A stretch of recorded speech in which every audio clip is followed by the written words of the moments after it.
I start the introduction for this problem stars. In this lab simulate a real-world network environment using 4 virtual machines, which is CyberOps Workstation, Kali Linux, Metasploit Table, and Security Onion. Each virtual machines we configure with static IP and connected on internal network. We perform reconnaissance, exploitation, and infiltration with tools like Nmap and Metasploit Table. While monitoring and validating detection readlines on Security Onion, we use the command sudo service and sm status. The hands-on exercise help us see how attacker probe and exploit weakness and at the same time how defenders detect and respond, reinforcing the importance of secure configuration and proactive monitoring.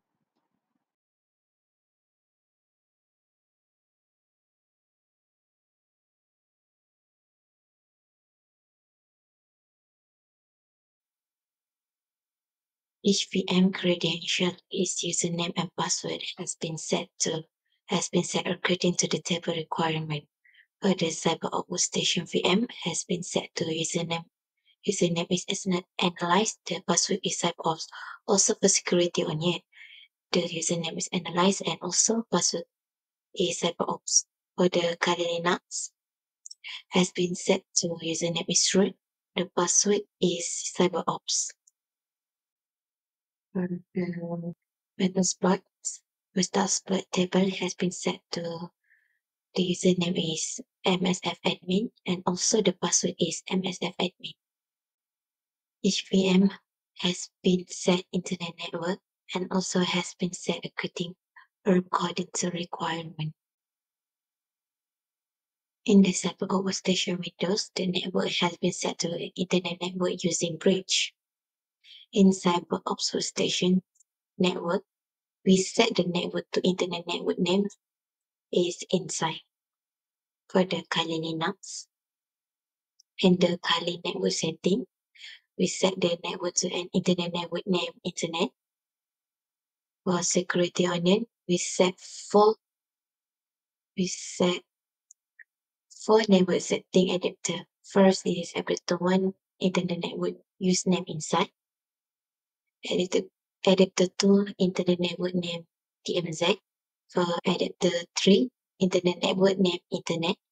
And adapter 4 is NAT. For the Metasploit table network setting, we set two adapters which are internet network name internet and internet network is INT name.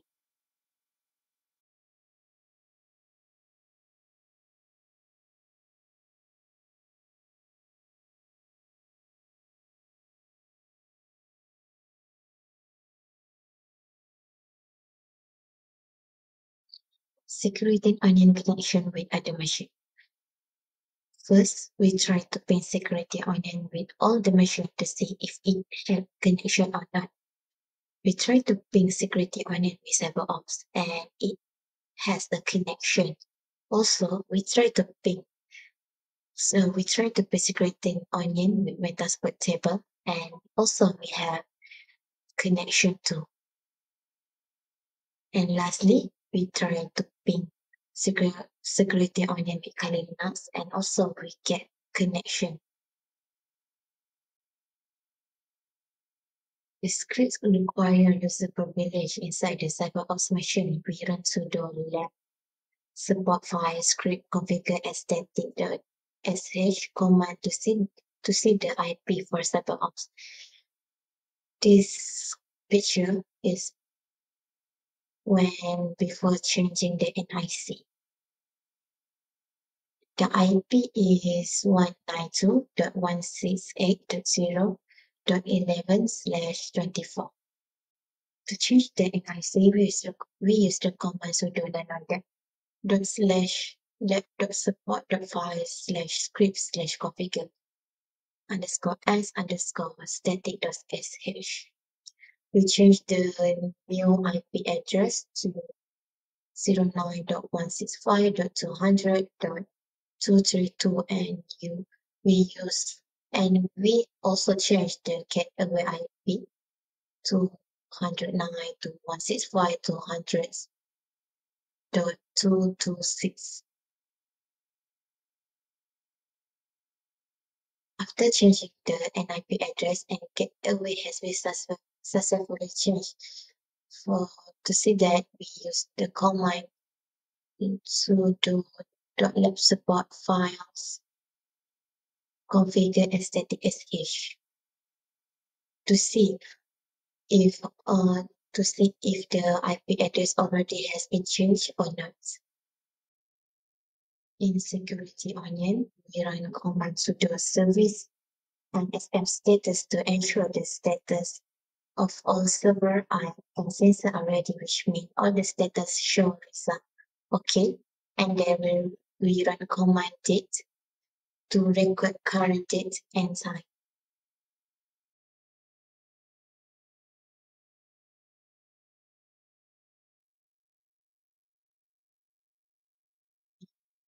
Save the Microsoft NRC. Use the command sudo nano /etc/network/interface. Then change the address and gateway of the NRC.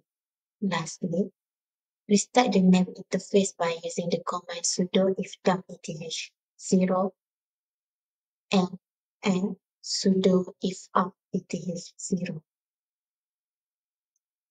to see the NIC IP. The first one picture is before changing the NIC IP address. The second one is after changing the NIC.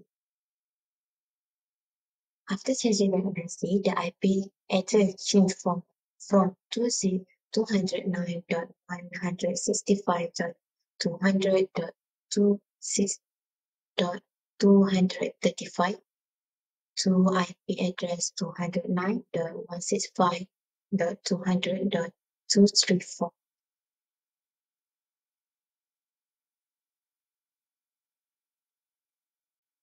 This is picture after starting the network interface. The IP has been successfully changed. To change IP address, make mask and gateway in Kali VM, click on the wire icon on top right corner. After that, for the second picture, after changing the IP, we changed in address and gateway. Click and add and apply the IP address has been changed according to the question requirement. Lastly, after changing, the IP address has been successfully changed from 209.165.201.17 to IP 209.165.200.235. We use the command if config to get the IP current to get the IP address. Next, for part 3 exploitation, use Nmap to determine if Metasploitable VM has a vulnerability associated with VSFTPD or not. First, in Kali Linux, we run command nmap script ftp vsftpd backdoor meta IP reason ftpd.txt. For meta IP, we use the IP that has been changed, which is 209.165.200.234. To test for an FTP vulnerability that have on Metasploitable VM. The ftpd.txt were used to redirect and save the result to the text file named ftpd.txt. To start exploit Metasploitable VM, first we run command msf console to start Metasploit framework. And then run search bsftpd to search for the module that is associated with bsftpd version 2.3.4 backdoor because we will use the module for exploitation. Next, we run the command use exploit unix ftp vsftpd 234 backdoor to use the VSFTPD vector. Then we set the target to the metasploitable VM using command setup host meta IP. Then we run show option to identify the exploit setup. Lastly, we execute the FTPD exploitation by running the command exploit to gain root access to the metasploitable VM, and it will enter Metasploit framework, then success can gain root access to metasploitable VM. To know if it's success or not, there is no system prompt show. Then we identify that we have gained root access to metasploitable VM by running command whoami. This will show the current username. The current username is root. After that, we run hostname and it will show the current hostname, which is metasploitable. Then we run ifconfig to verify the IP address on the current host. The result shows the IP address that has been changed, which is 209.165.200.234.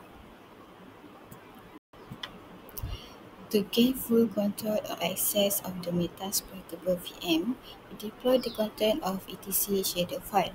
The file will store the password information in encrypted format for the system account and much more information. To display all the information, we run command cat etc shadow. After that, we copy all the content. Then, we run the command nano root shadow.txt and start the nano text editor. After that, in the blank space, paste all the content that has been copied. Next, we click Ctrl O to save the file, click Enter, then Ctrl X to exit the nano. This file later will be used for infiltration. Then run the command cat shadow.txt, grep.txt to display the details for the root user only. Next, I continue with part 4, which is infiltration. What is infiltration? Infiltration is the process of gaining access to a system or network without the original authorization. The goal is to identify vulnerability and where to mitigate them. For the question 1 is crack the password using John the Ripper. Okay. To crack the password, we use John the Ripper. First, we run the command, which is John. If you can see the command. The command is for the view the crack password reliably. Then we run the command nmap-sn IP target to check which host is active in the subnet of IP target. After that, we run the command nmap-sl IP target to scan and list all IP address in the range that has been set. In this step, we establish an SSH session to the metasploitable VM. After we have cracked the password for the user analyst, we access metasploitable via SSH using the login name analyst. Lastly, we successfully establish an SSH session to the metasploitable VM. First, establish an SSH session to the metasploitable VM. We use the command SSH analyst at IP target. Next, to verify root access to metasploitable. In the previous step, we use command whoami to look if we have accessed the root of metasploitable. Lastly, we display the output for the command /etc/shadow files. This is the content of the command file after successful doing the infiltration. So, what is the command? What is the command /etc/shadow? The command is a Linux system file that stores password hash of local account as well as password policy information. This file is very sensitive, only root can read. it can access to it give an attacker a great opportunity to try to crack the password. So in the end, the command is file contents, password hashes, and policy information. Access it Access to it give an attacker a great opportunity to exploit account. This demonstration show the risk of weak password a permissive environment. Overall, this problem-based task teaches and shows us that we can change all the IP address of the virtual machine in VirtualBox, including netmask and gateway. Even though the virtual machine is in a different internet network type, it still can connect with each other. The expert shows that an attacker can exploit using Metasploit framework and use the VSFTPD module along with setting the ROS with the IP address of the target machine. The challenge the challenges that we face during this task is that after we change the NIC, the virtual machine cannot connect or ping with each other during the exploitation part. Instead that the host is unreachable. Although we face these challenges, we succeed in connecting the virtual machine with each other by switching the internal network type. The IT department of some organizations can use this method to identify requirements for creating an operational and secure network environment.